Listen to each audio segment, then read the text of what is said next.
It's time for the Phil Ferguson Show.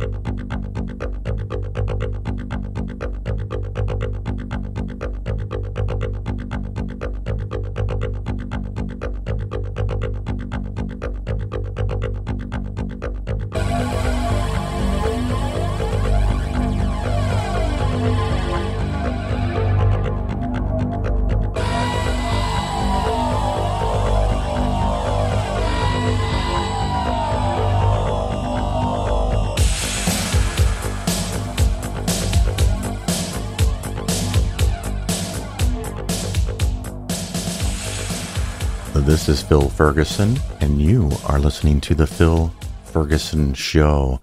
I have that extra gravelly, deep voice today because last night I was on the podcast, the YouTube channel, the video for Recovering from Religion, so you could go check that out. And the show was about 2 hours long, and then afterwards they stopped the recording and we did another hour of conversation and questions. And that was really kind of fun. I always wonder what it would be like to have a regular, ongoing live show where people would call in with money questions or political questions or whatever, EV questions, stuff I regularly talk about. Because my normal interaction with listeners is an email here and there, which I love. Thank you very much for those. Get a lot of really good show ideas from that. So thank you, of course. If you have a question about investing or politics or EVs or religion, you can email me, phil@polarisfinancialplanning.com, and I'll do what I can to answer your question, sometimes just by email. If it's a little more elaborate or time-consuming, who knows, I might make a segment out of it just for fun. In this episode, we've got a lot, and just a warning, after this show, I'm going to take a trip, so the following show won't be in a week or even 10 days. It might be 2 full weeks. Everything is fine. I'm just living my best life, so you'll be okay. You'll get through it. But this show is so much that I could have easily made 2 shows out of it, but I didn't want to. So you're going to get it all in one great big long show. So if you like long shows from the Phil Ferguson Show, today is your day. I have a segment on EV charging. A couple of listeners asked me about my recent trip, and they're like, how do you know where to stop? How do you plan where to stop? And it's still I think the single biggest concern that people have is the long road trips. So I went over some ideas and thoughts that run through my head and my experience of how to charge. I have, of course, another segment on the Polaris Plan 2024. This is part 3, and what's in the cushion and who should use the cushion. So some very specific details. It would be a time for you to not be driving. It'd be a time for you to have a pen and paper ready if you wanted to make notes about funds or the types of funds that I like to have in the cushion and their very specific allocation amounts. And again, you don't have to use this plan. It's just an idea. It's not specific investment advice for anybody. There's my warning that I have to give all the time. But it's a template that you can look at and say, hey, I like this, but I want to make a few changes. Because I think really one of the most important things with financial planning, with retirement planning, with having a portfolio, you want to have a plan, a written plan, a spreadsheet plan, something that you know you're going to do and you have a reason for doing it. And you follow the fucking plan. You want to take emotion out of it. You don't want to be that person that goes, oh my God, the market just did X, so now I need to do action Y. No. I want you to have a long-term plan. The plan can change gradually and slowly over time as your goals, needs, wants, desires change. But if you hear a bit of news like, oh my God, the Fed did this, or unemployment did this, or the market jumped or fell 10% in a day, none of that matters. You have a plan. You stick to your plan. I like to rebalance about once a year. A smaller account, or if the markets are really calm, you can go 2 years. If the market is having a very chaotic time, maybe you do twice a year, particularly if you have a larger account. But don't overdo it because you create more work for yourself. You may not create any additional advantage, and you may create tax problems. So be careful with that. Ideally, if you can rebalance with money going in or money pulling out in retirement, that's really handy.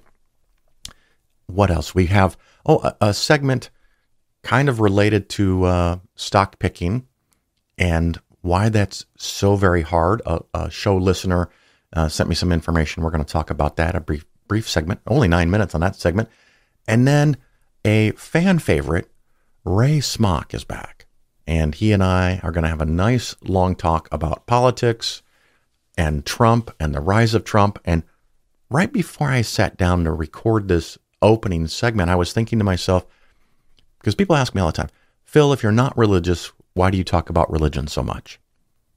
And it's because I am absolutely fascinated by the idea that there is something that has no real evidence behind it. And a lot of evidence that suggests and confirms and affirms that it's all made up. It's all pretend. It can't work. It's just not even plausible. From a skeptic's standpoint, that was something that was on the Recovering from Religion podcast. How do you be skeptical? How does one become a skeptic? And for me, it was just something I was born with. A lot of people that are raised in religion are taught not to question. Don't ask those questions. Don't even think about it. Where sometimes to my own disadvantage, I can't help it. Sometimes people will tell me something and then get bothered because I cock my head a little bit and squint and they're like, that doesn't sound right. And they're like, no, it's a fact. And I go, well, I'm not saying you're wrong, but I'm going to need more. I've always wanted more information. And when I find it lacking, I get curious. And so thinking about religion that way allowed me to escape, to get out when I was 13. The other thing, of course, I'm a numbers person. I'm a money person. And I don't make every decision necessarily based on the math or the money involved, but it's really important to me. Maybe sometimes too important. I get it. It's fine. But when someone tells me that they've got a special deal just for me and it's going to make me money, my thought is not, oh, goody, I'm going to make money. My thought is, how the fuck are you going to make money? Why are you telling me about this opportunity? And with the skepticism on top of that, with investments in particular, I'm not that lucky. When someone comes to you and says, hey, I've got this opportunity. It ends today. I need 20 people to cough up $1,000. I've already got 19. I just need your money. Well, how am I so lucky to be the last person to get in on the last day? Just absolutely. Just for reference, there was always going to be other investment opportunities. One of my thoughts is whenever there is a time pressure, you have to do this certain action by this certain time or you're going to miss out. My guidance, my recommendation to you is walk away. I think it comes back to this solar panel thing that I had talked about in the Recovering from Religion, and I've done segments here in the past. When they say to you, we'll give you 10% off the $30,000 solar panel installation, but only if you sign in the next 24 or 48 hours. No, fuck you. I'm done. Absolutely. Or I would tell them in advance, you give me your one best price. Don't give me two prices. And one guy he threw out a price to see how interested I would be in that price, because I'm assuming he gets a higher commission with a higher price. So he tests the waters with a really high price, and then he lowers the price. And I said, well, now we're done. I can't hire you because I told you in advance, you are only allowed to give me one price. If you don't want to participate in my little game, that's cool. Don't participate. But I explained the rules. You apparently understood the rules, but you still couldn't help yourself. And I cannot reward the behavior that I told you I found unacceptable. So you are now excluded from consideration, just flat out. So these are things that I do. These are things that I wonder, why is someone telling me this? If it comes to finances, how are they making money? A person that sells annuities, if you ask them, how much do you get paid? How much am I paying you? What's your commission? They'll be smart and they'll be smarmy maybe. And they'll say, oh, it doesn't matter because you're not paying me. The company is. And you might think, oh, okay. No, complete bullshit. They always get paid from your money. The company, the big insurance company, somehow is profiting from you. And then they give part of that to the salesperson. But it comes from you anyway. So don't buy that answer that the company pays me. If a person suggests an annuity to you and you ask them what is their commission, they should be able to flat out tell you 5%, 8%, 15%, whatever it is. If they can't give you a straight answer, again, this is me, I don't want to do business with them. Because if they're dodging the answer, they already know there's some reason not to tell you. So like people ask me, Phil, if I hire you and Polaris Financial Planning, what's it cost? 1% per year or less for larger accounts. There's tiers and it goes down because larger accounts, while they are more complicated and harder to manage, they're not linearly more hard. Does that make sense? I think it makes sense. Makes sense in my head. But it's in writing. It's available to you. You just ask me. I'll tell you. There's nothing to hide. You could say to yourself, Phil, that's fucking ridiculous amount of money to pay you. Okay. Well, then don't hire me. Right? See, that was easy. It's there. It's in print. Anyway, I'm getting distracted. So we have EV charging ideas. We have a segment about stock picking and how that's so hard and why it doesn't work almost all the time, even for the professional companies. Polaris Plan 2024 Part 3, and then a nice discussion with, like I said, a fan favorite, Ray Smock. He was the House historian for the United States House of Representatives. Been doing history and studying the history of our Constitution and our government for a very long time. Really fun to talk with him. I think I started down this path and I distracted myself. I'm fascinated with religion. I went over that. And how can people believe something that's so clearly false? And then you learn about something like Mormonism, even more bizarre because it happened in real time in the last couple hundred years. And then you learn about something like Scientology, that the author clearly stated he was just going to make shit up because you make up a religion. That's how you make real money.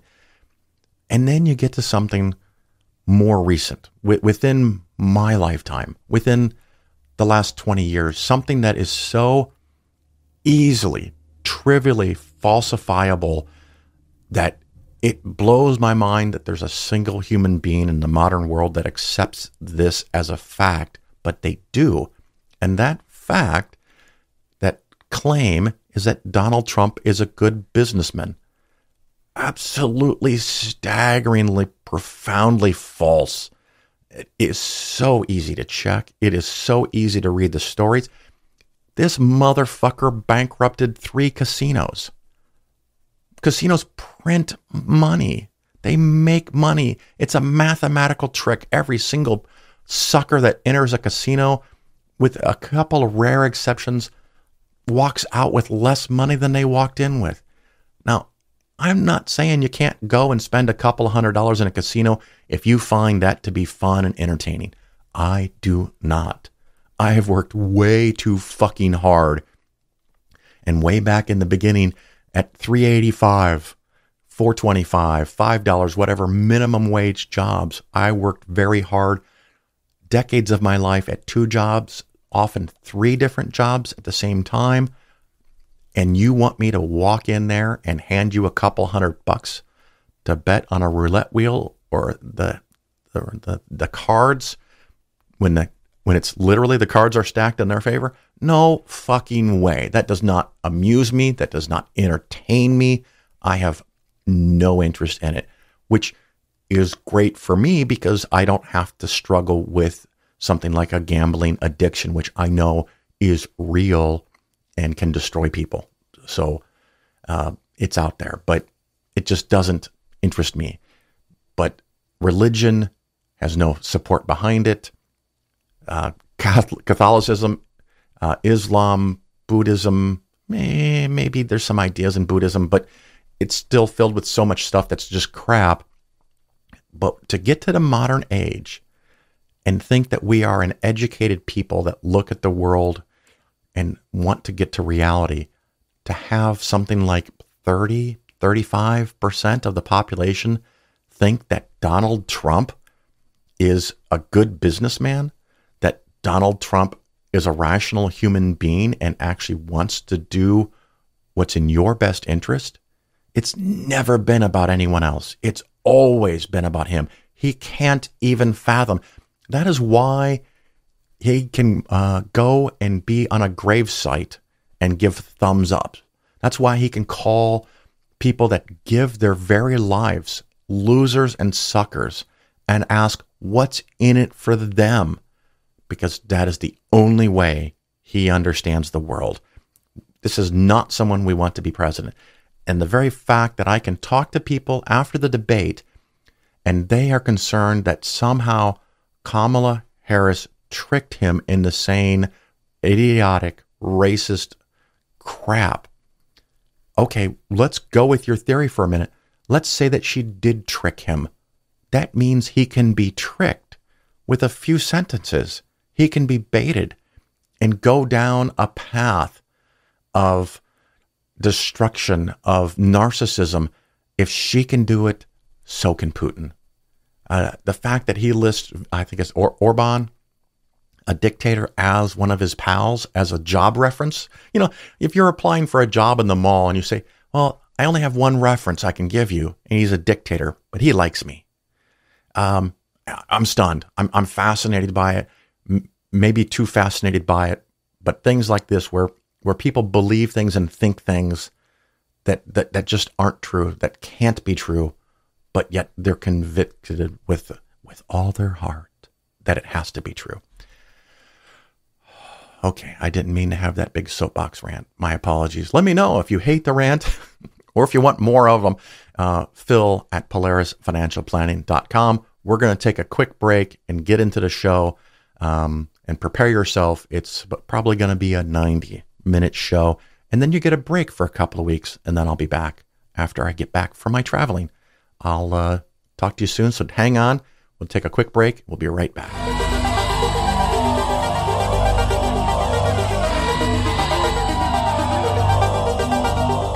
And they told me the story all about this guy named Lehi who lived in Jerusalem in 600 BC. Now, apparently, in Jerusalem in 600 BC, everyone was completely bad and evil, every single one of them, man, woman, child, infant, fetus. And God came to Lehi and said to him, "Put your family on a boat and I will lead you out of here." And God did lead them. He led them to America. I said, America? From Jerusalem to America by boat in 600 BC? And they said, yes. Then they told me how Lehi and his descendants reproduced, and over the course of 600 years, there were two great races of them, the Nephites and the Lamanites. And the Nephites were totally, totally good, each and every one of them, and the Lamanites were totally bad and evil, every single one of them, just bad to the bone. Then, after Jesus died on the cross for our sins, on his way up to heaven, he stopped by America and visited the Nephites.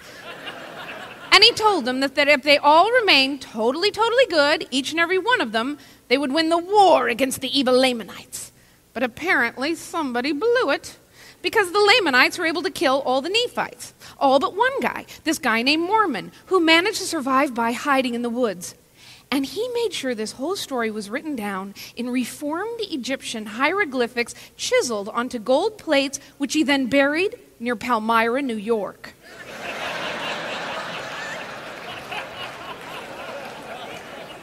Well, I was just on the edge of my seat. I said, what happened to the Lamanites? And they said, well, they became our Native Americans here in the U.S. And I said, so you believe the Native Americans are descended from a people who were totally evil? And they said, yes. Then they told me how this guy named Joseph Smith found those buried gold plates right in his backyard. And he also found this magic stone back there that he put into his hat and then buried his face into. And this allowed him to translate the gold plates from the Reformed Egyptian into English. Well, at this point, I just wanted to give these two boys some advice about their pitch. I wanted to say, okay, don't start with this story. I mean, even the Scientologists know to start with a personality test before they start telling people all about Xenu, the evil intergalactic overlord. Hey, poor! You don't have to be poor anymore! Jesus is here! You're listening to The Bill Ferguson Show. Wanted to do a quick segment on how to plan, how to travel in an EV. Listener asked a little bit more for details on how I planned my long trip for an EV. So the first thing I want to acknowledge is the reality of the fact that in an EV, it is not as easy as driving a gas car. To be fair, it's not really hard, but it's not as easy as driving a gas car, because you can drive in a gas car and just drive, and at almost any moment go, oh my, I'm getting low on gasoline.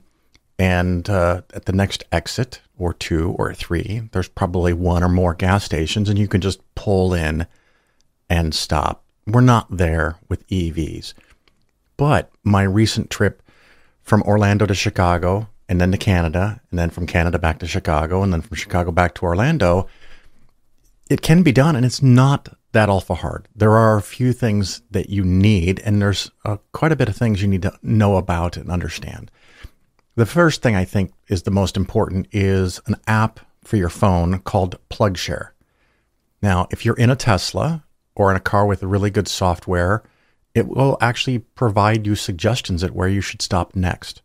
I have not used my car's software that much for that purpose, just because I don't need it. I do use the phone for that, but it can be done.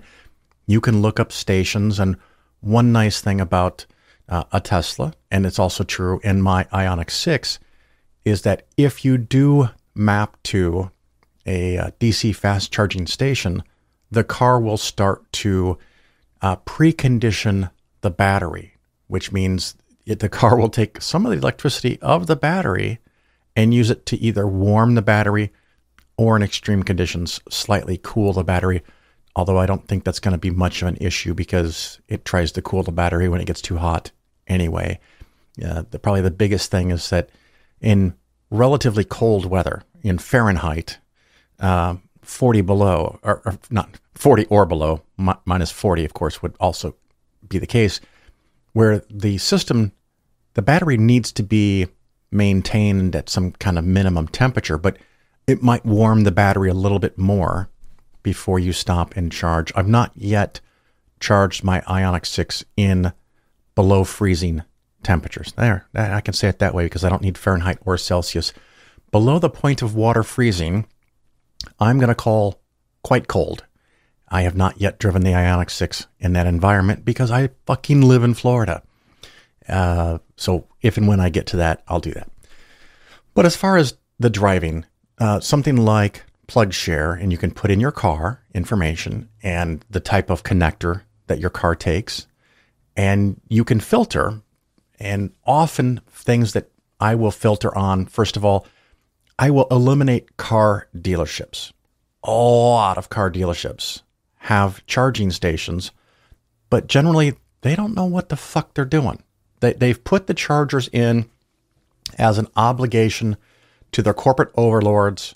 I was just at my Hyundai dealer a couple days ago for some recall work, and they've got 2 chargers in the back, but it's behind a gate. So if you show up there during normal business operating hours, they might let you drive back there and try to charge. I don't know if they charge a fee. I'm pretty sure it would work if it's all set up by just using the ChargePoint app, because they put in ChargePoint branded stations. But I didn't push the subject because the people I was talking to didn't know what was going on. And so that's an unfortunate thing. There's that incredible lack of education. They have it. It probably works because they will top off the car and give you a fully charged car when you buy a brand new car. But it's not something that you necessarily can rely on for a charge when you're driving 500 or 1,000 miles in a day or two across the country. So I would filter those out. You can do that on ChargePoint. The other thing that I'll do is I'll filter out anything that's a slow fast charger. So DC fast charging, often called level 3 charging, is direct current DC, direct current, not alternating current like your wall outlet. And they can be as low as 24 kilowatt, but usually they'll be 50 or 60, 150, 180, 200, 240, 350, and now some of them are 400 plus. So you need to know how fast can your car charge. So my car can charge from like 3 or 4% up past 50%, well over 200 kilowatt. So if I can find a charger that's 200 kilowatt or higher, I'm very excited about that. I want that. But I also know that even a 180 or a 150 is only going to add a few minutes to my charge. So the first thing that I would do is filter for locations that have 150 kilowatt charging potential or higher. And consider on my route where I might want to stop. All other things being equal, stopping where there's 4 chargers, 4 towers, 4 connections is better than a location that has 2 connections. Because if you show up at the 2 connections and there's 2 cars waiting, now it's going to be a considerably longer period of time to wait. If you show up at a place with 4 or 6 or 8 and there's 2 cars waiting, then the wait time is probably going to be pretty minimal. Probably won't even have a wait time. I also like to charge at a location that has an alternate location close by, which 2 years ago when I drove my Chevy Bolt from Chicago to Orlando, I wasn't always able to do that. It was a little bit more of an adventure. So you need to know the car's range at highway speed. You can go much farther in an electric car driving around town than you can at highway speed. That's something you need to adjust to. You'll probably get less distance when it's cold. You'll get a bigger drop of performance and distance when it's really cold, especially if you want to use a lot of heat to keep you warm. So when it's cold out, my Bolt, for example, when it was below freezing, in the Bolt, I could lose 30% or more range. If you run the heat and heat the entire cabin, all of the air in the car, it could be even worse than that, especially if it's colder. If you bundle up, you have layers. You have gloves. Just depends on how much effort you want to make out of it. And of course, my new car doesn't have a heater like the Bolt had. It has a heat pump, which uses a fraction of the electricity that the heater did. So it's way more efficient. The Ioniq 6 also has ventilated heated seats. So you can heat yourself up without spending all the energy to heat the entire cabin. And these are just, it's not necessarily bad. It's just a different way. And of course, in cold weather, a heated steering wheel is a very nice thing. I did find previously when I lived in Chicago, I would wear a pair of silk gloves. Now, this is a trick for people who are in the really far north. If you wear silk gloves and then have gloves over them, extra layers of insulation, it's fantastic. The thing that the silk gloves do is that you can take off regular gloves inside of your car, and even if the air in the car is 40 or 45 degrees Fahrenheit, it doesn't feel that cold, and you can have air moving around in the cabin and it doesn't chill your fingers. And of course, holding onto a cold object like a steering wheel is much nicer, even with just a simple layer for very thin silk gloves. But anywho, so back to planning. Let's say my car can do 400 miles of range, theoretically, locally, driving 30, 35, 40 miles per hour. On a full charge, I can go probably 260 miles on the interstate, 65, 75 miles per hour.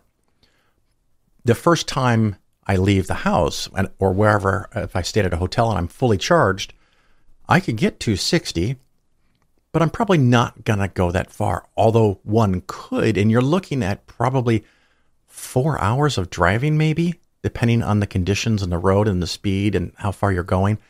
But I usually try to plan 200 to 220 miles I can go in that first round. And some of this, just you have to get used to where your car can go. If that first stop, I can find a location that has 4 or 6 or 8 chargers, the more charging towers, the better. If that location has an alternate site, like north of me, I can go 201 miles into Georgia, from Orlando all the way up into Georgia. And before this wasn't the case, but now there's the case in Valdosta, I think is how you pronounce the city. There's now a second charging location from Circle K. And with my car, I know that even if both of those don't work, I can go another 30 or 40 miles and have a backup charging location, still a high-speed charger. If you get to a place like that and you can't go further, well, then you can change your search parameters and say, okay, the high-speed charger doesn't work. And thankfully, these are now getting to the point where they're unusual and rare, but it's still more likely to be problematic than a gas station being closed. Unless electricity is out for the entire area, then you can't get gas either, because electricity is used to pump the gas into your car. So I like to look where there's multiple towers, they're high-speed towers, there's an alternate location, and or there's another location down the road that I can get to. But if all of that doesn't work, which is very unlikely now, thankfully, then you could filter and look for a dealership or other places that have maybe one charger. Or if you absolutely have to and you don't want to do this, find what's called a level 2 charger that might add 20 to 30 to 40 miles in an hour of charging.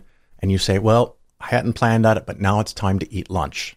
So you can sit there for a while and get enough range to get to that high-speed charger that's down the road.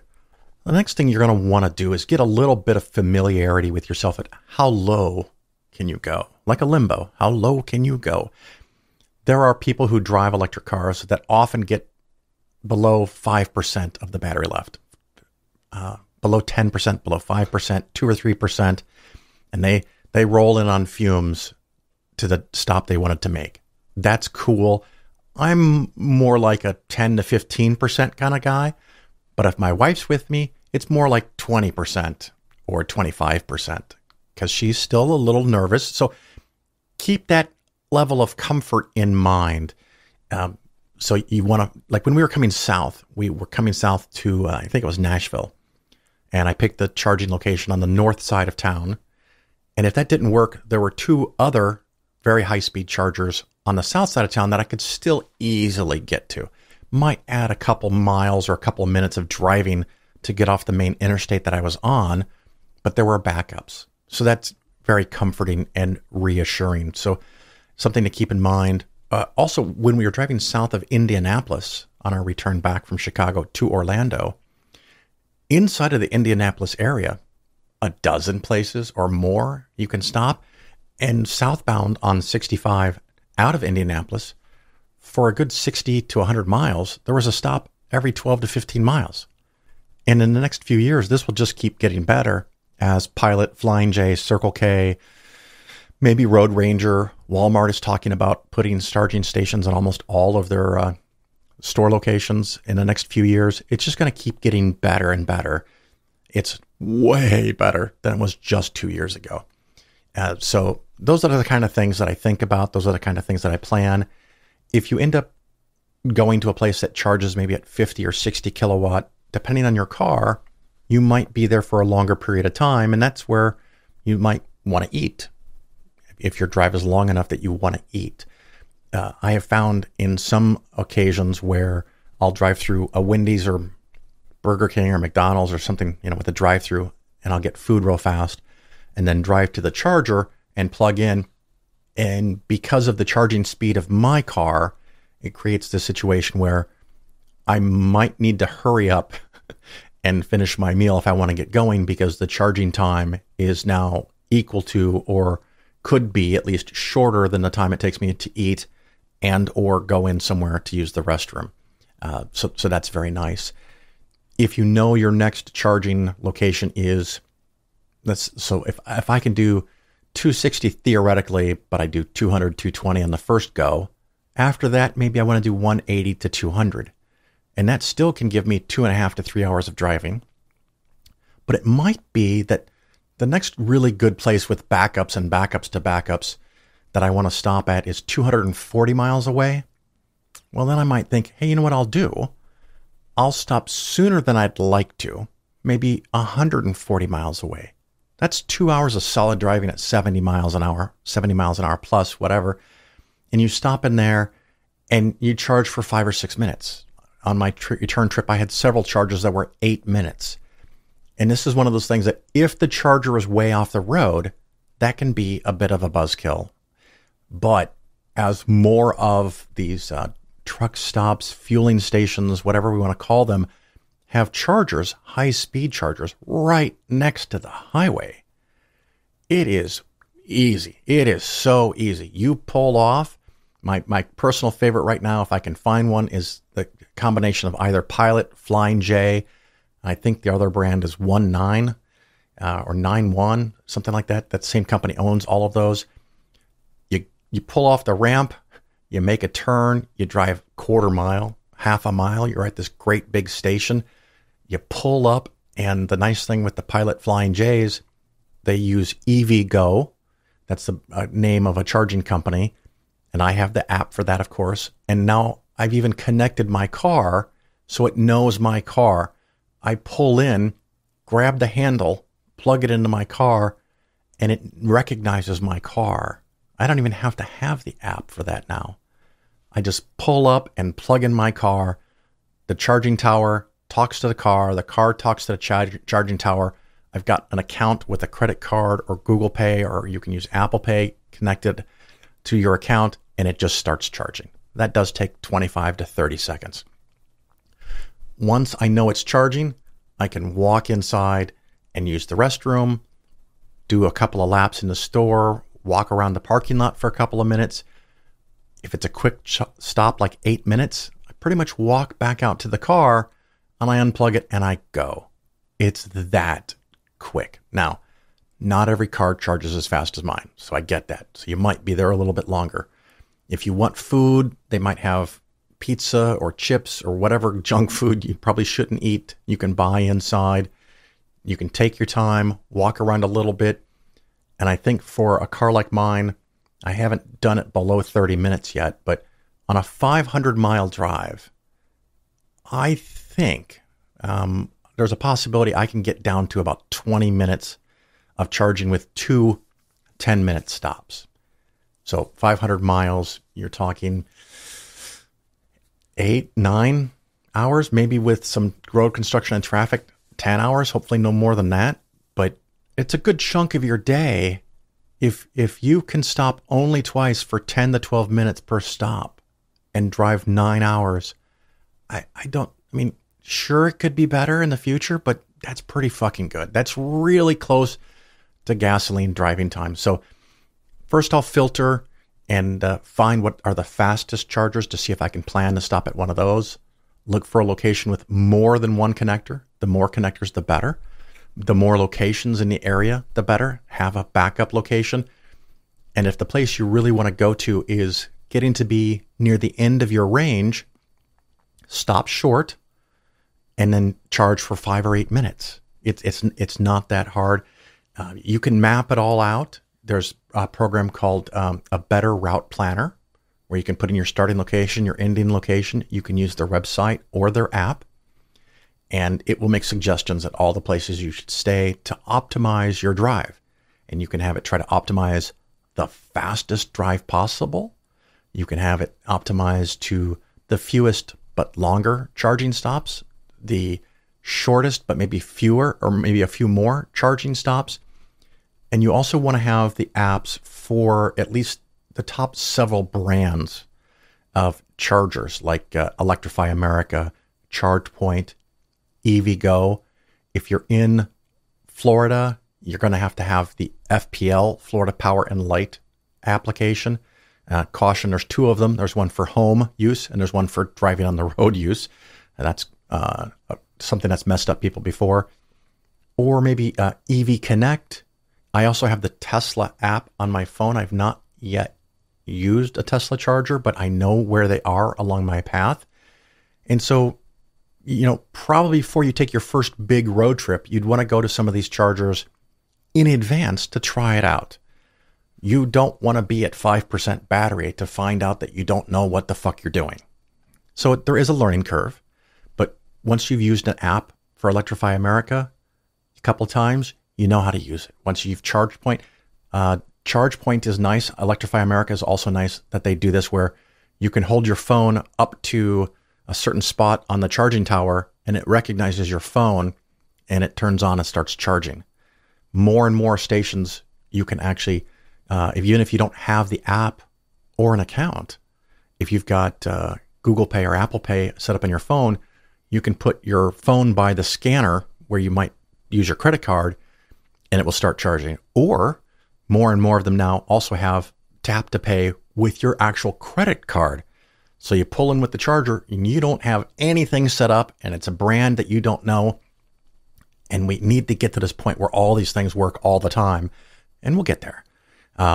Where either you plug in your car and they talk, or you pull up, you plug in your car and you take your credit card and you either put it in the chip, you swipe it, or you tap it on the reader and boom. And that's more likely to work, I think, in an environment like a Circle K or a Pilot Flying J location versus the parking lot of a Walmart or a Meijer Superstore, something like that, because the Meijer or the Walmart at this point, they don't run the station. They just rented out the space to somebody else. So if it goes down and you go inside and you say, hey, the charger doesn't work, and they go, that's nice.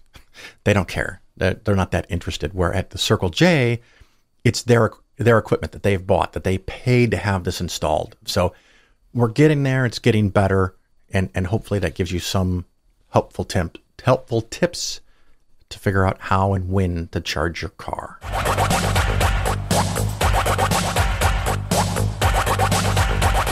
When someone thanks God, I don't get offended. How many people thank God every time they say thank God? I don't get offended. Do I? But you must be aware that a lot of people in America would potentially find that offensive. What, because I'm saying I don't believe in God? Yeah, because you're kind of mocking them, No, I'm not. I'm not mocking them. People's beliefs aren't my concern at all. I certainly don't differentiate between religions either. I look at all religions the same. Unlike religious people, I look at all religions equally.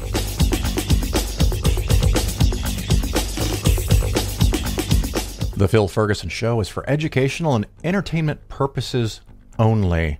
Nothing said on the show should be interpreted as personalized investment advice.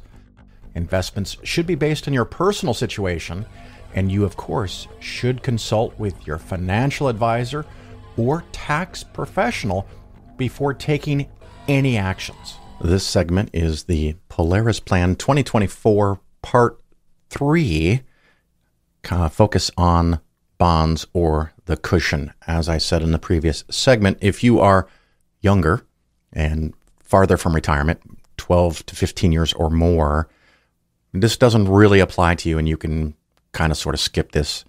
If you like the overall idea of my style, strategy, plan, whatever, we're going for pretty good growth, and that comes from stocks, not bonds. Long-term bonds don't make a whole lot of money.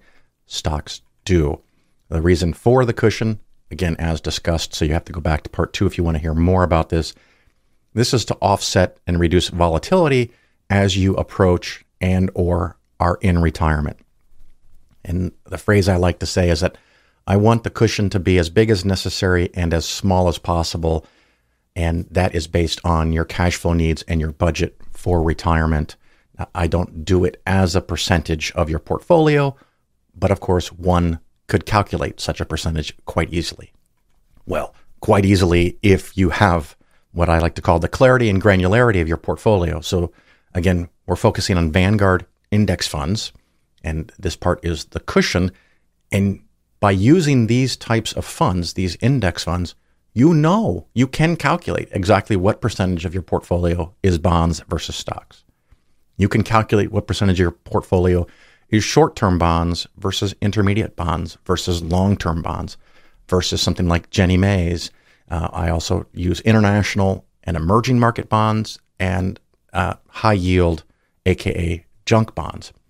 The more conservative positions are in larger percentages. The riskier portions are in smaller percentages because they're riskier. They can add a little bit of extra oomph to your bond portfolio, but they can also be quite nasty if things don't go the way that you expected them to. And since the cushion is there to create stability and offset volatility in the stock portion of your portfolio, as you get close to or as you are in retirement, I don't want my bonds to be particularly risky. So there are periods of time where the performance can seem quite small. 2 or 3 years ago, I was doing almost 75, 80% in short-term bonds, and they were making 1.5%, 2% per year, where you could get other bonds that would make 2.5%, 3%, 4% per year, or even higher if you wanted to take on really big bond risks. Not the purpose of this segment, so I'm not going to go into it. But as one example, as measured by the Vanguard long-term, these are long bonds, so 20 years or 30-year bonds, the average return for the last 3 years, based on the data from June 30th of 2024, note, I only update this stuff quarterly because it doesn't really drive my investment decisions, and I don't want you to have it drive yours either. But just as an example, this fund is down 10.5% per year for the last 3 years. I don't know what that is all wrapped up, but it's probably something like a 35 to 37% loss. That is what happened to people that put money in long-term bonds. And we thankfully avoided that altogether. So anyway, let me go over. Vanguard does have an ultra short-term bond fund, and they have one that you can get in with a smaller amount of money and another one that takes $50,000 to get in. The symbol for the ultra short with the $50,000 minimum is VUSFX. The other one is VUBFX, very similar. VUBFX and VUSFX. Current yield on those is around 5%. And over the last year, they've made 5 to 6%. And that is something, it's a good place where you could put money that you might need in a year or two.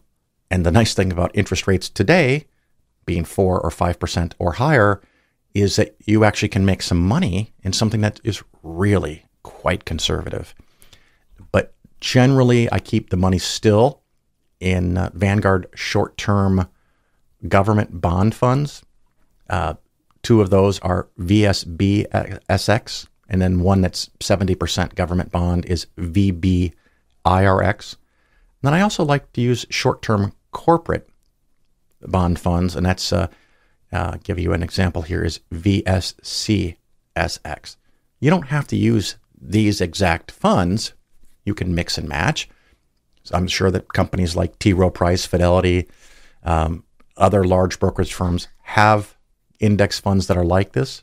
You want to make sure that the expense ratios are really low. We're talking 0.2%, 0.1%, and in some of these bond funds from Vanguard, at least 0.7%. Don't be fooled by funds that might have an even lower expense ratio, like a 0.02.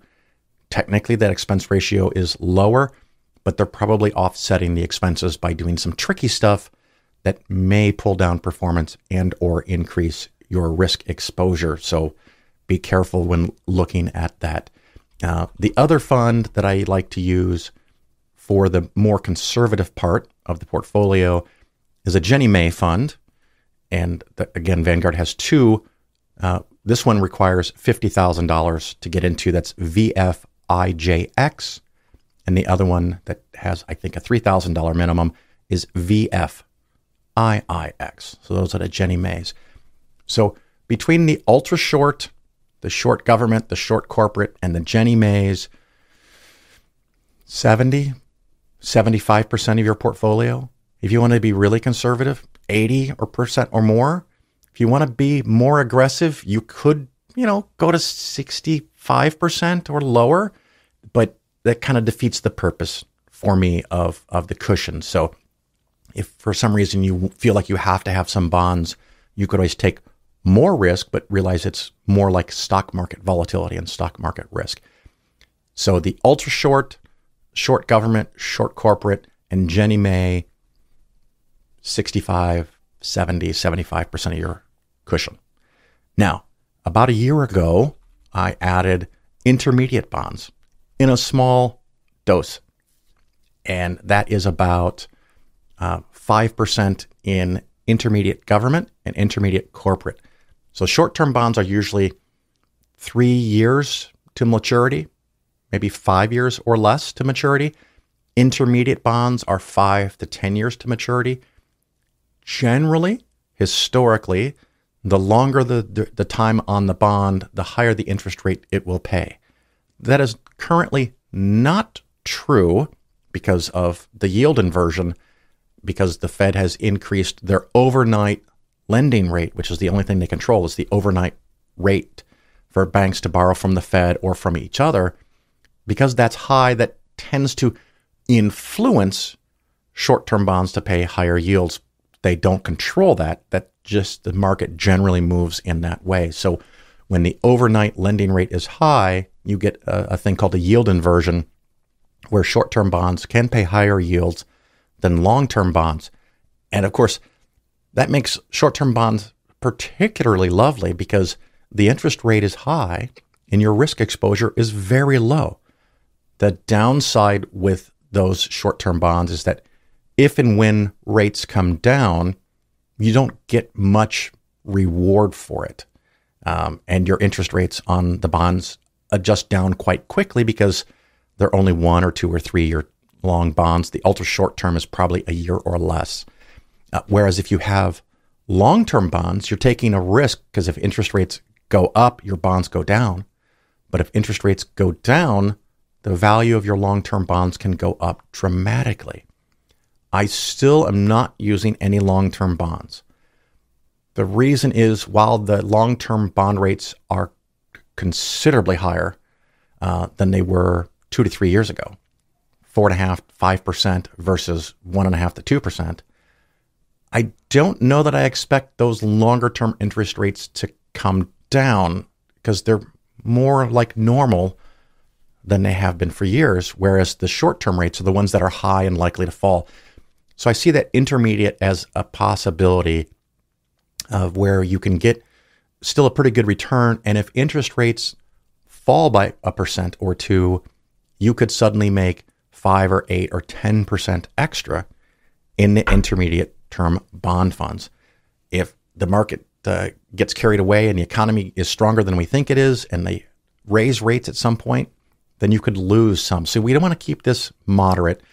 The intermediate government and the intermediate corporate, I like them to be around 5% each of your total bond portfolio.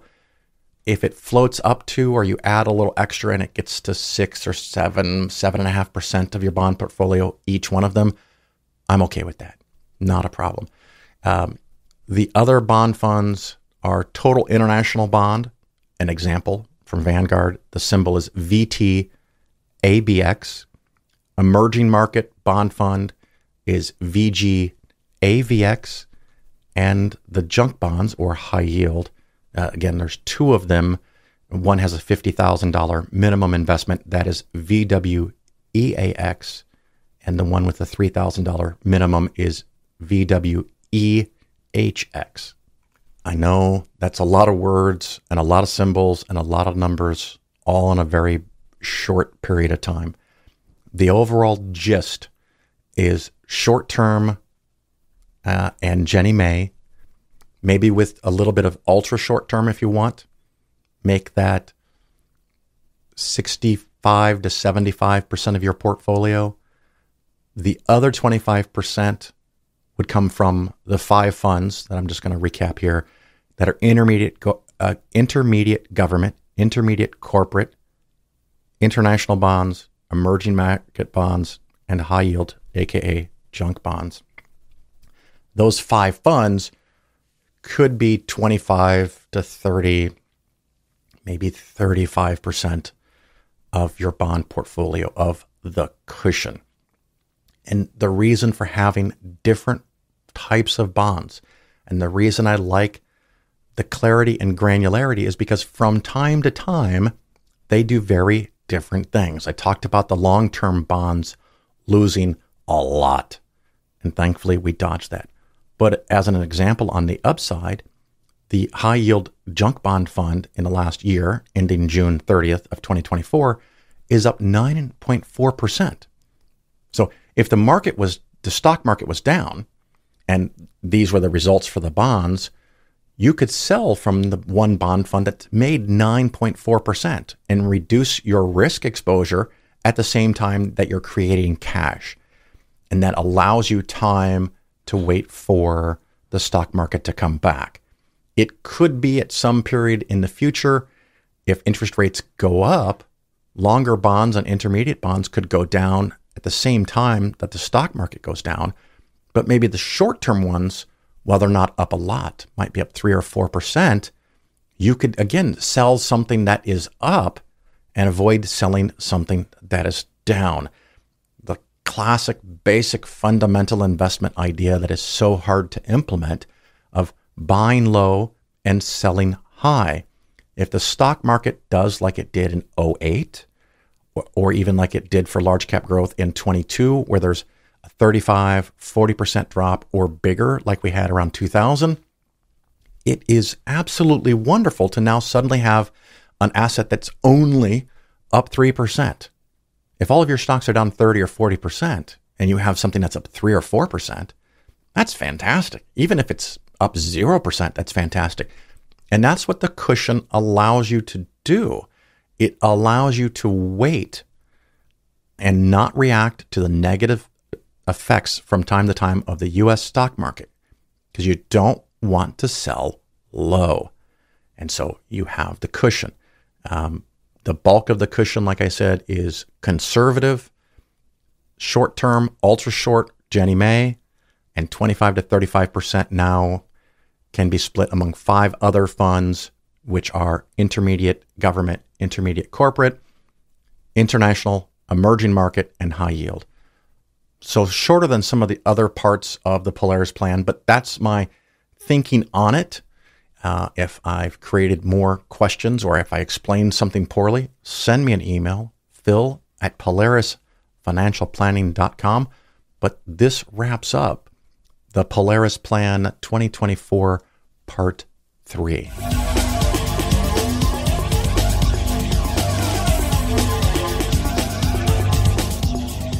How do we justify, as it were, faith that science will give us the truth? It works. Planes fly, cars drive, computers compute. It's an inductive argument. If you base medicine on science, you cure people. If you base the design of planes on science, they fly. If you base the design of rockets on science, they reach the moon. It works.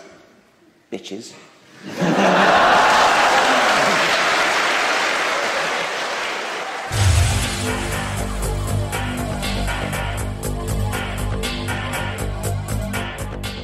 Welcome back, everybody. And as promised, today we have our special guest, friend of the show, Ray Smock. How are you today, sir? I'm doing fine, Phil. Well, I am delighted to hear that. And for those who don't know you, just a couple of brief things.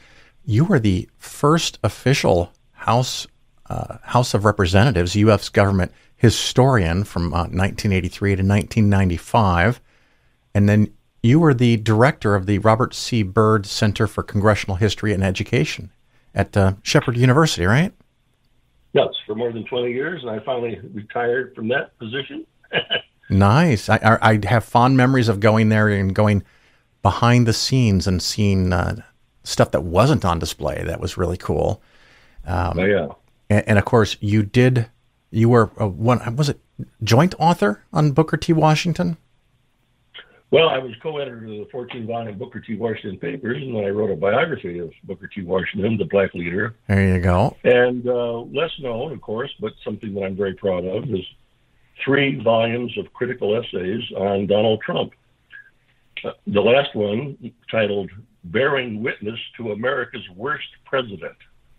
And I'm looking at these right on Amazon right now, and listeners, 2 of the 3 are free on Kindle Unlimited, so you can't be making a whole lot of money on these bad boys.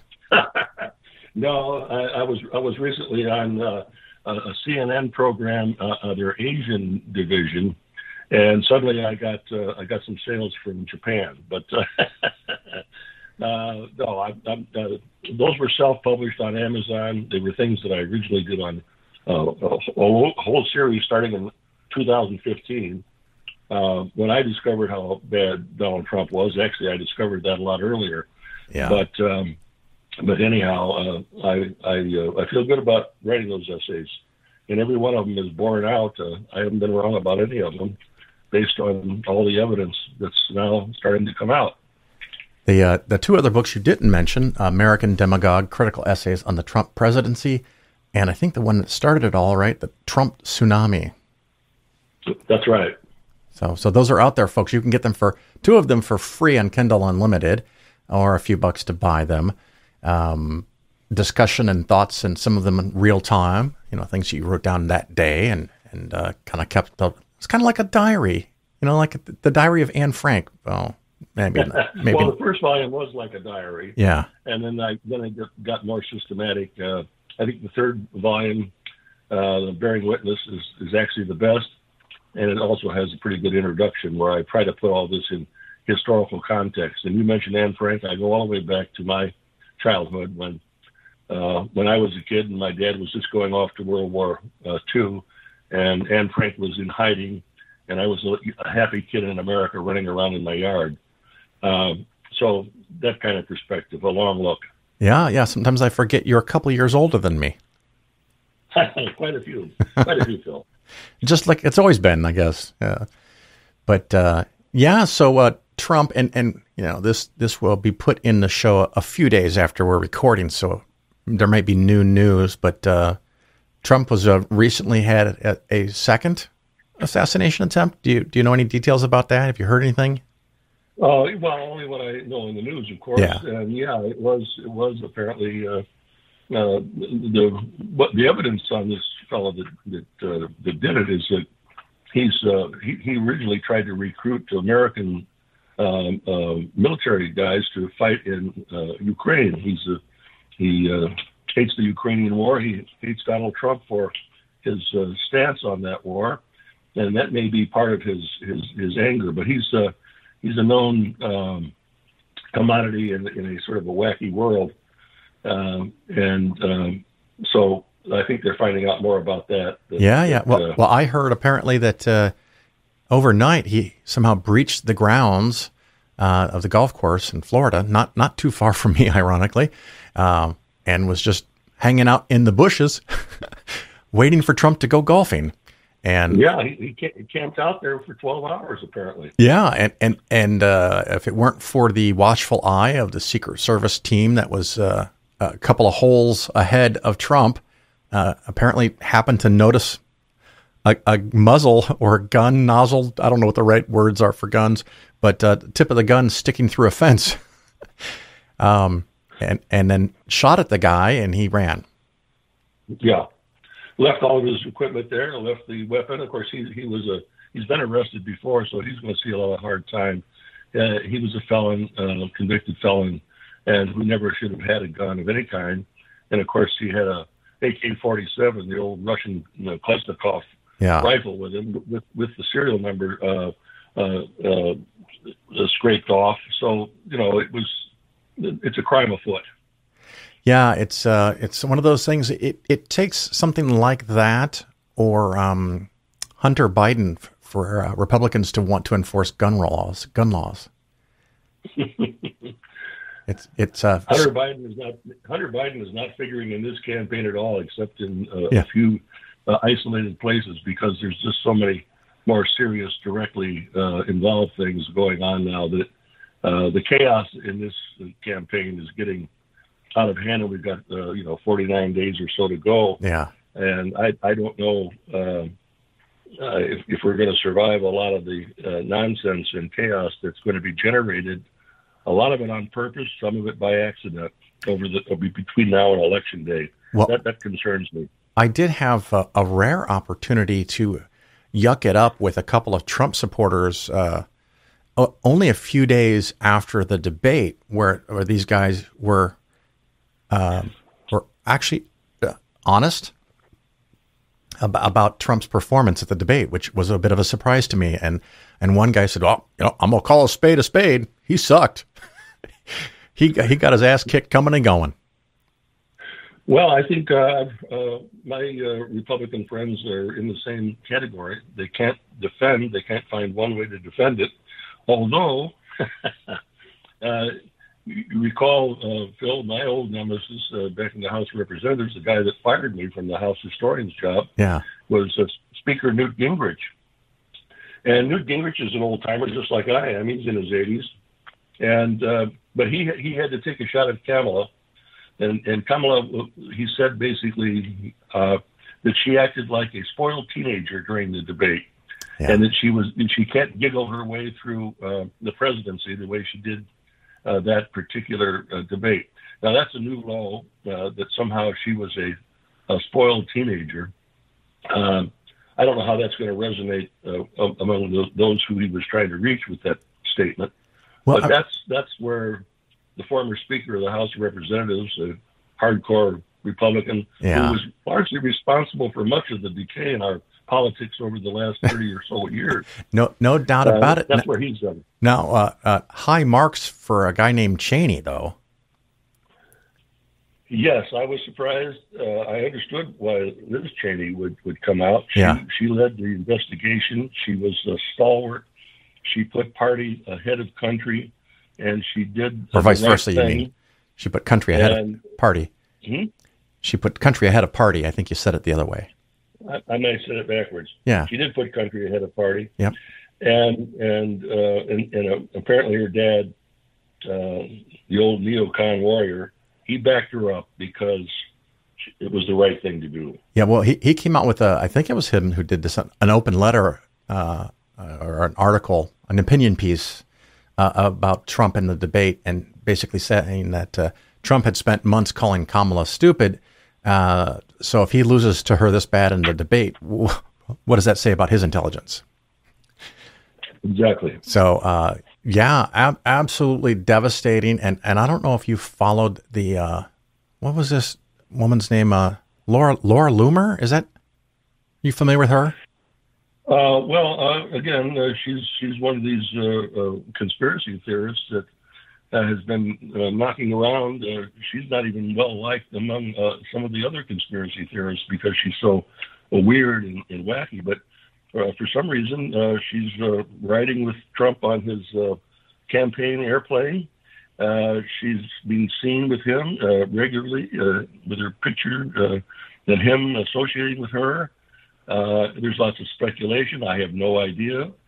Some people are speculating that strange affair, and others are saying you can't say that because there's no evidence.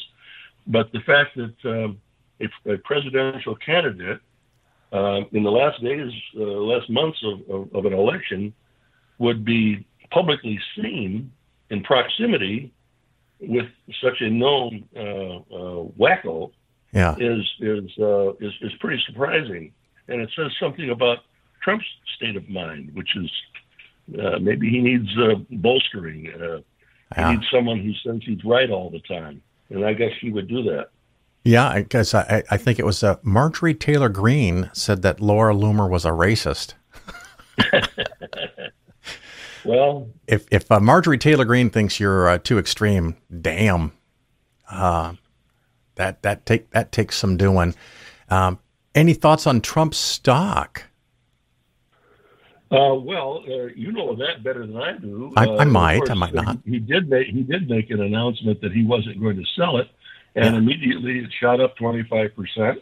And then he immediately, when they stop these routine things, when a stock jumps that high, as you know, they shut down the market briefly. 5-minute piece, let people catch up, and then he criticized NASDAQ for doing that, for pausing, which is a routine process.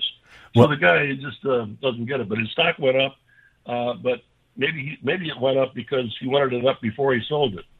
Oh, absolutely. And it's funny because his deranged commentary about NASDAQ and the SEC just shows, oh, look, it's another subject matter that he doesn't know what the fuck he's talking about.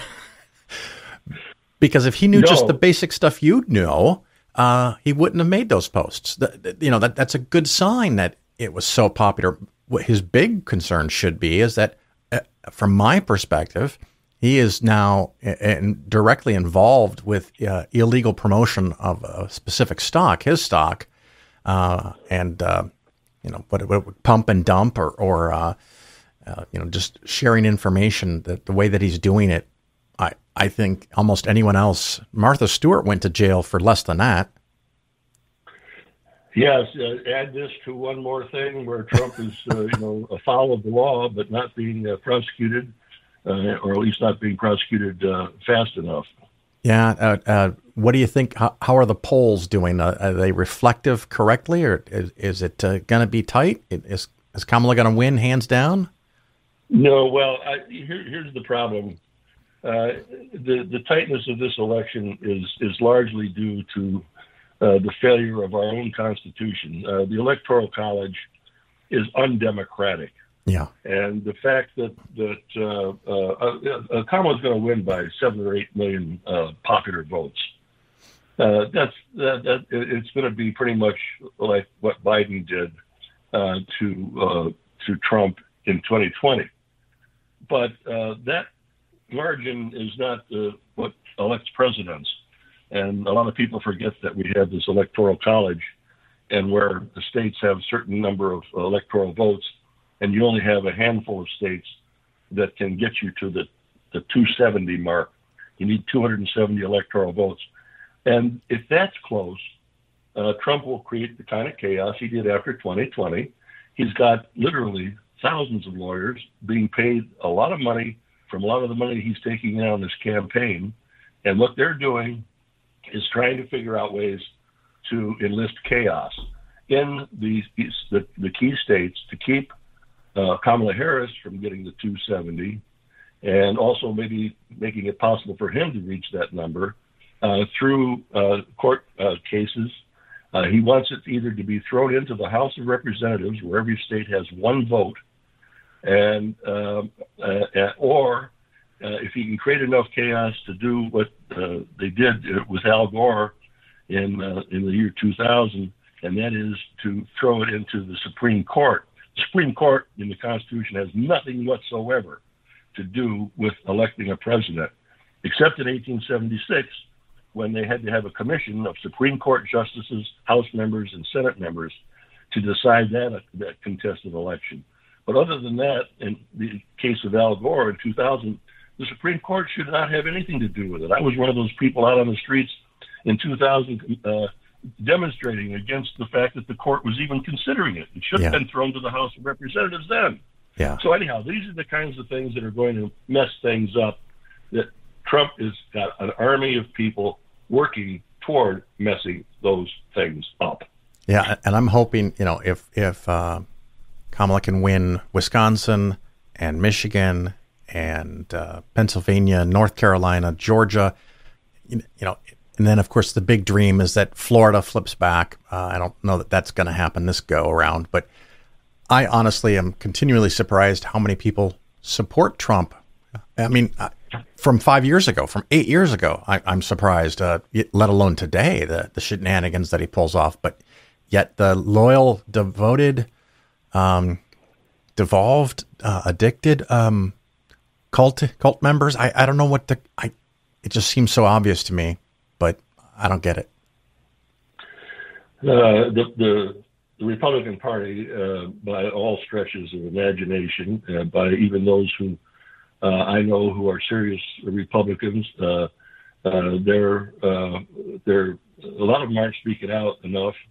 The leaders aren't speaking out. They're protecting their own hides. Yeah. And so, but you are finding, you know, substantial numbers of prominent Republicans who are at the last minute coming out. And I don't know if it'll make much difference. But I do think his base is strong. I just don't know how big it is. Unfortunately, it's strong in a lot of state houses. It's strong in state governments. And some of these state government officials can cause difficulty in the election at the polling places in those states. And I worry that there's going to be attempted violence at some of the polling places to keep people away. And so this is not over. It is a very unsettled case. Yeah. Personally, I'm very pleased that Kamala Harris has done what she's done. It has been an amazing energy generation in the Democratic Party for the country. It's a generational shift in American politics. It's a very positive thing if it makes it through to the White House. Yeah, a couple of guys I was talking to, I mentioned that were Trump fans.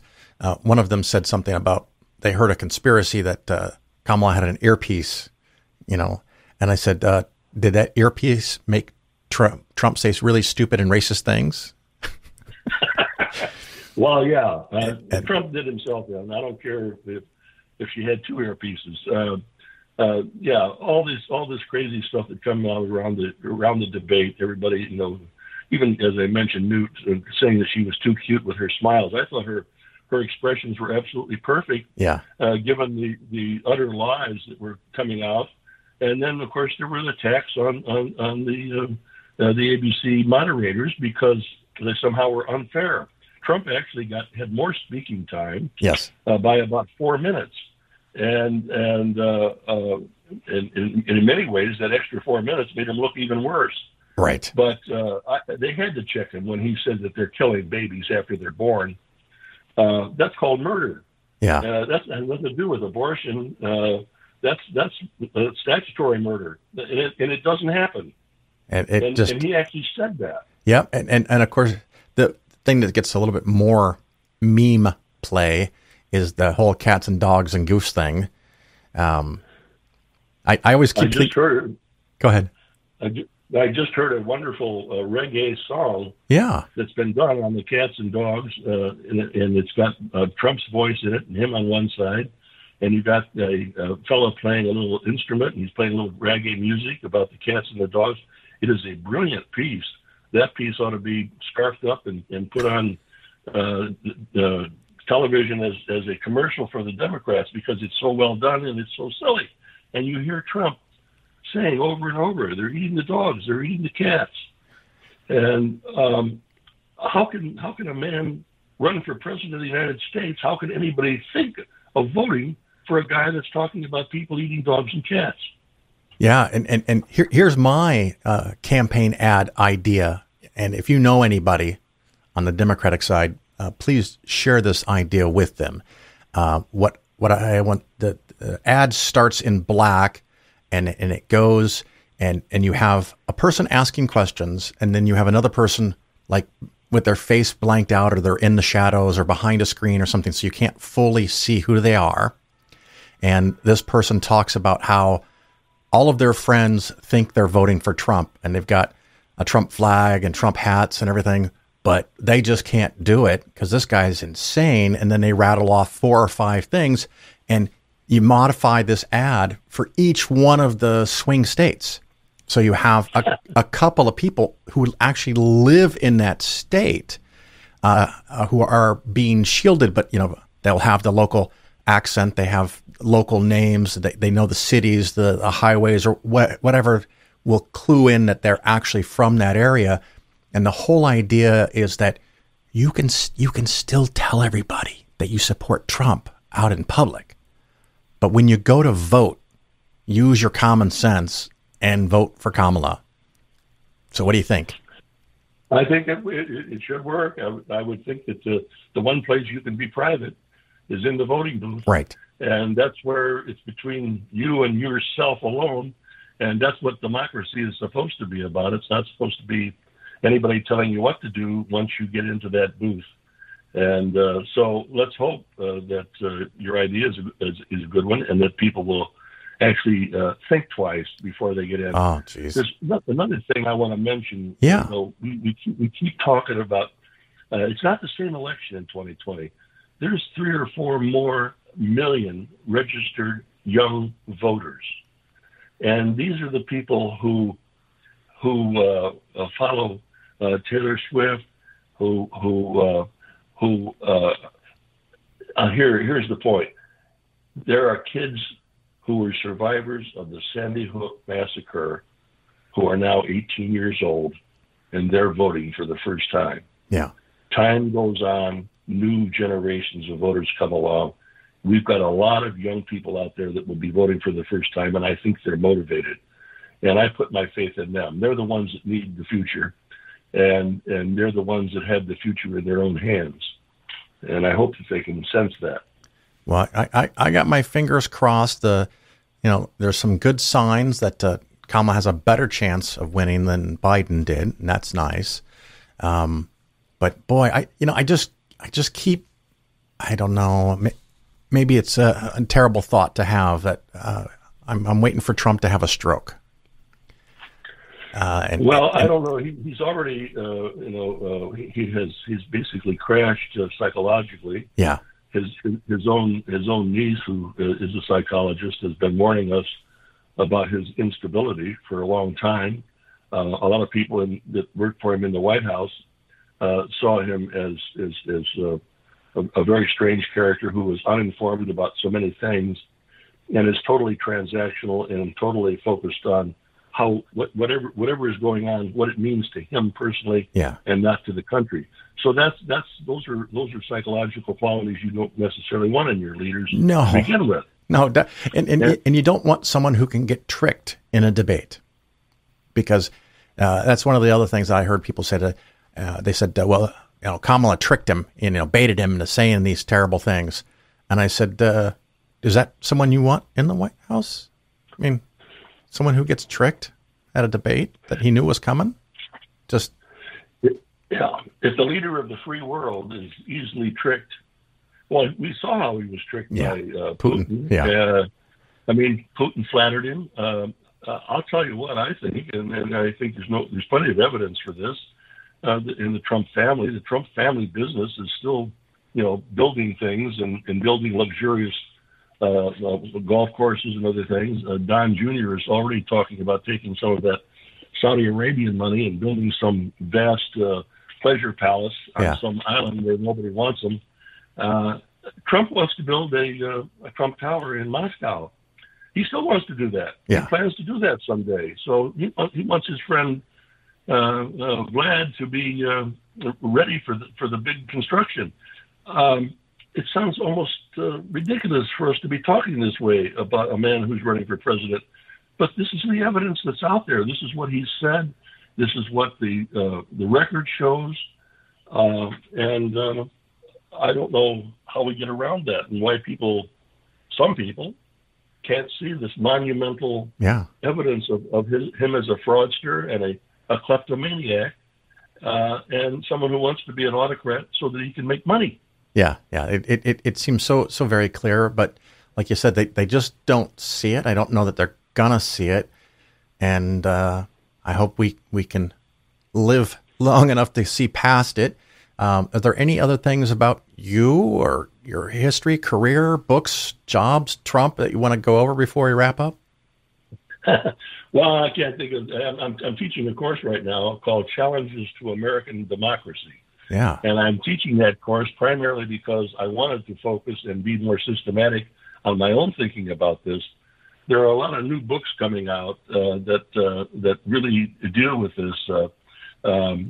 David Rode, who's a Pulitzer Prize-winning reporter, has a new book out that gets inside how tyranny begins, gets inside the FBI and the Department of Justice, and tries to understand. He does a brilliant job of talking about how we're so slow in going after Donald Trump, and we've still got these trials hanging up as we go into an election, and how the Justice Department struggled with this question of whether they should go after a guy who's running for president. Right. And so it's a very good book.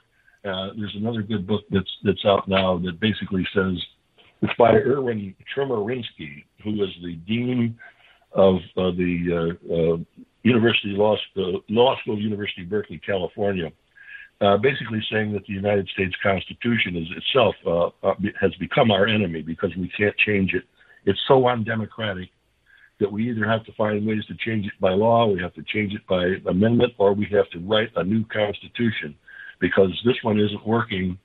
And the reason it isn't working is that we have allowed the guardrails of rule of law, ethics, morality, decency, and the proper decorum of a president, that has all eroded. And so the Constitution is left hanging there in shreds.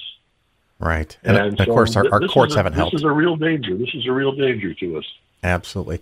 Well, Ray Smock, once again, thank you so much for coming and being on the Phil Ferguson Show. I greatly appreciate it.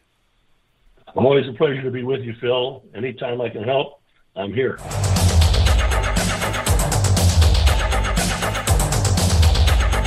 You're listening to The Phil Ferguson Show. I like how you call homosexuality an abomination.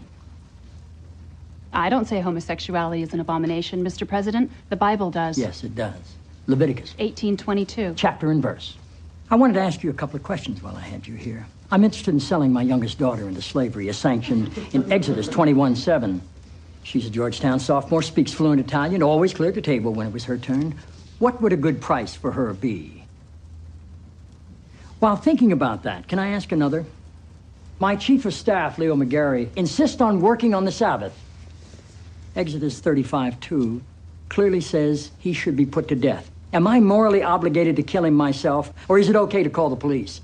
Here's one that's really important, because we've got a lot of sports fans in this town. Touching the skin of a dead pig makes one unclean, Leviticus 11:7. If they promise to wear gloves, can the Washington Redskins still play football? Can Notre Dame? Can West Point? Does the whole town really have to be together to stone my brother John for planting different crops side by side? Can I burn my mother in a small family gathering for wearing garments made from two different threads? Think about those questions, would you? One last thing. While you may be mistaking this for your monthly meeting of the ignorant tight-ass club, in this building when the president stands, nobody sits. The Phil Ferguson Show is for educational and entertainment purposes only. Nothing said on the show should be interpreted as personalized investment advice.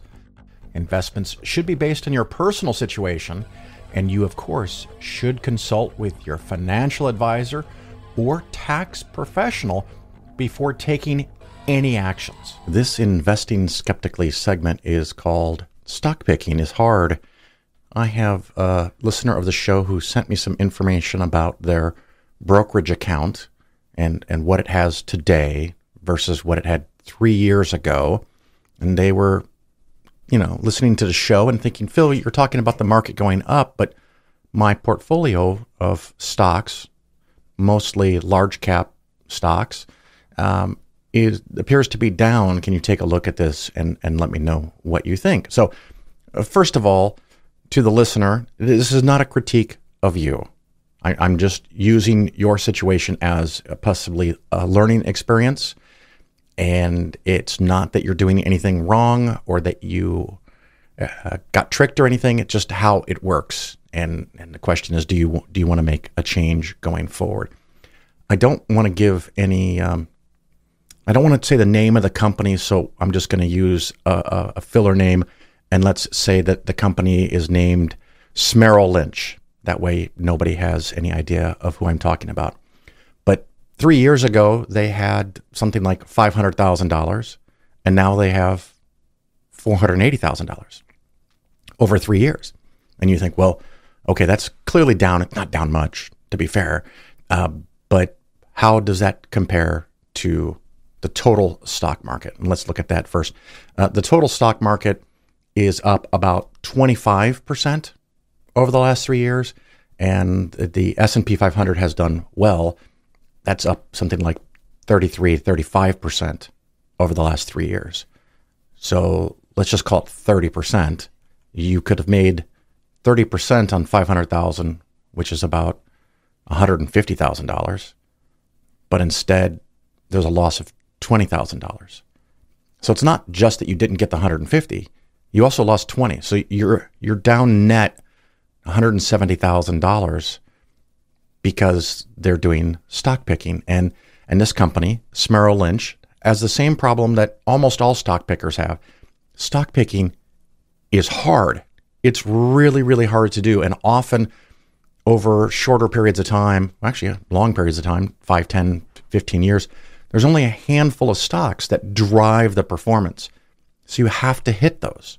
You have to be lucky enough to get more than a few of those. I think the current positions, there is something like 58 different holdings. So sometimes people look at what I'm doing with 12 or 15 or 18 different index funds, and they're saying, well, that's too many. Well, maybe it is. But here's 58 different investment positions in this portfolio. And it's a lot of stocks that you would know, Alphabet, Amazon, most of the companies I've heard of before. So that means they're probably mostly large cap, and they definitely weight a large cap. And the long-term gains on this portfolio look pretty good.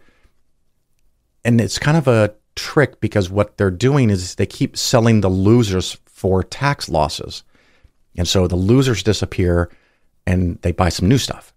And the new stuff is in small amounts. And the things that have been winning and keep winning, they keep holding, which is fantastic as long as that same trend continues. But we know from history, things don't always go the same way when things change. And so this portfolio is overweighted with things that have been winning, and it creates a systematic process of selling losers. So things that go down get sold, things that go up don't get sold. So it looks like the things that you currently hold are making money, but when we compare the portfolio to what it was 3 years ago, it's smaller because the things that went down disappear because they get sold. This creates a systematic? Oh my God, you guys, you're going to tell me which one it is because I always get this wrong. But an automatic process of selling things that are down and keeping on holding the things that are up. And we all know that the basic thing is buy low, sell high. And so what we have here is a process that sells low and doesn't buy high at least, but holds high. And like I said, that's fine until the market changes directions. And sometimes it changes quickly and dramatically. We had in 2022, which was part of this time period, where large cap growth went down 35%. Now it's rebounded back, and that's fantastic. But if that happens again or sustains value over growth for a period of 3 to 5 years, this portfolio could get whacked. And it's a concentration of risk, and it's possibly less tax efficient. The expenses are, of course, there in buying and selling the stocks, not only transaction fees, if there are some, or an account management fee, which there probably is one or the other, but there's also the spread when you buy and sell stocks, particularly if you're buying small quantities, and there's a lot of stocks here that this person owns $1,000, $2,000, $3,000, $4,000 worth of individual stocks. So even if the transaction cost is relatively small, they add up. And I don't know, because I just have the summary data of what they have now versus what they had 3 years ago. I don't know how many transactions have happened in the meantime and how much money they've lost because of those transactions. The other thing that I found particularly funny is that out of this $500,000 portfolio, the biggest single investment they have is the S&P 500 ETF of about $100,000. And that's gone up smartly. That's gone up about 25 to 30% because that's what the market has gone. So it made about 25,000 because it was around, let's say it was 80 and now it's 100. So it's made over 20%. I'm rounding, so forgive me that it doesn't always necessarily add up out loud, but that position has made a good chunk of money. That's the biggest position that they have. So if you want to look at the benefit of the stock picking, take out that big position, which is an index fund, which is what I promote and suggest and recommend that people use. The performance is even worse. So you didn't lose just 20, you lost 40 to 45,000 out of 500,000 if you didn't have this big chunk being in an index fund.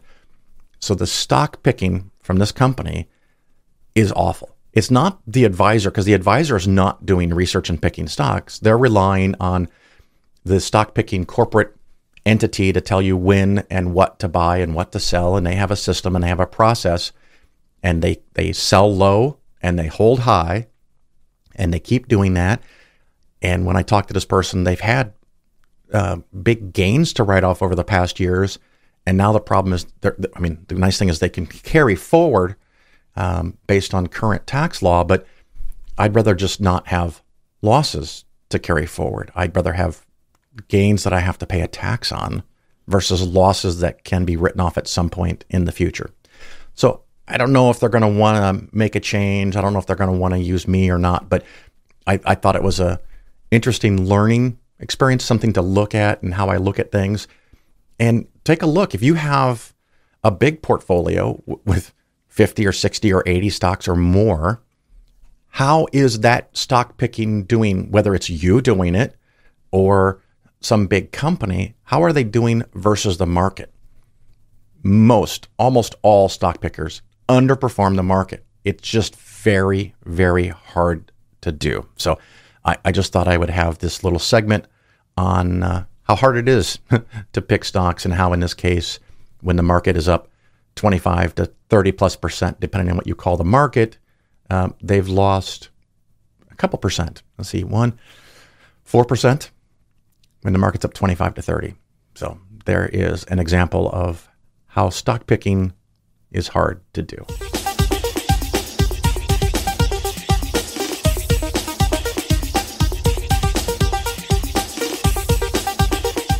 Once again, thank you for listening to the Phil Ferguson Show. If you like the show, go leave a 5-star review somewhere, share with a friend, let them know that they can think their way out of religion.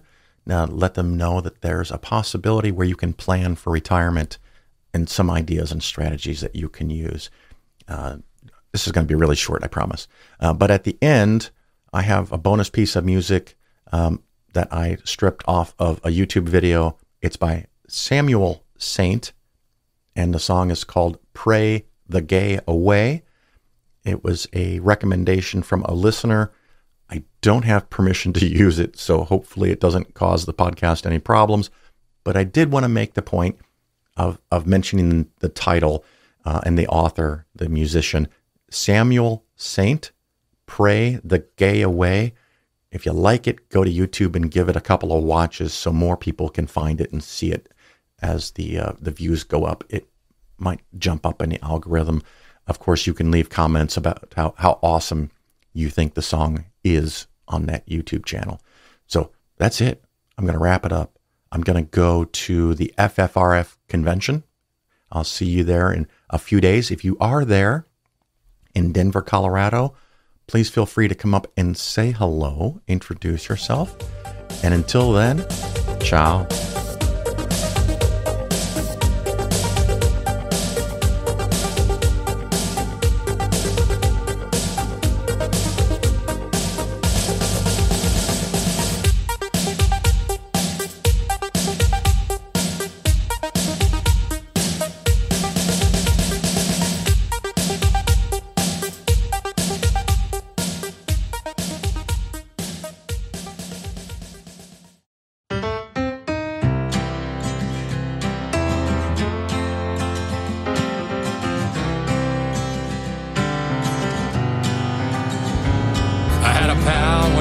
Young, and I kissed him once for fun. And when my daddy found out about it, well, he had a few things to say. He said, son, I know you're growing. I ain't got time for no home mowing. You gotta get down on your knees now, boy, and pray the gay away.